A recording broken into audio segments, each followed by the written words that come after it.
2 enfants. Oui. Des jumelles, si je ne Oui. me trompe pas. Absolument. Et vous aviez un restaurant bureau de tabac. Ouais, exactement. Ok. Et je dis vous aviez. J'avais.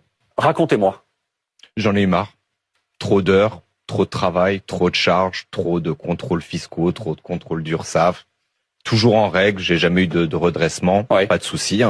Une fois j'ai été contrôlé par l'URSSAF, ils me devaient de l'argent, ils ont mis plus d'1 an pour me rembourser. 900 €. Vous devez payer au cul du camion, comme on dit. Et puis avec mon épouse, on s'est dit, là je crois que c'est l'année de trop, on n'en peut plus. On paye.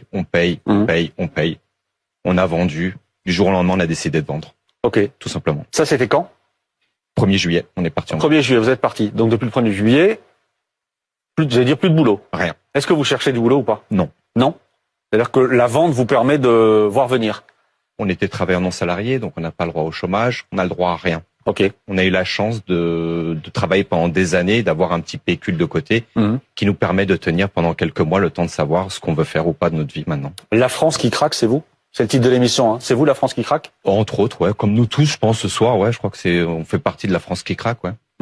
J'ai été expatrié pendant des années en Australie, hein, où on valorisait vraiment le travail, c'était vraiment nickel. Je suis rentré en France parce que mon pays me manquait, hein, et aujourd'hui, je pense sérieusement à le quitter. Non pas que j'aime pas mon pays, hein, attention, hein, j'adore mon pays, mais c'est devenu insurmontable. Insurmontable, c'est de la folie. On travaille, je me le suis levé pendant plus de 13 ans de 5h30. Je rentrais chez moi à 21h30, j'ai mis ma famille, j'ai mis ma femme, mes enfants de côté, tout le monde de côté pour essayer de leur donner quelque chose. Et à la finale, on a revendu notre fonds de commerce au 1er juillet. Et là vient de tomber le coup près de la flat tax, parce qu'on est obligé de dissoudre la société. Et on me réclame 30%.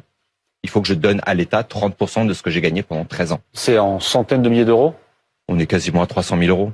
Et vous trouvez ça injuste parce que des taxes vous en avez payé pendant ces 13 années et que... Je pense qu'on a été saigné comme il fallait, ouais.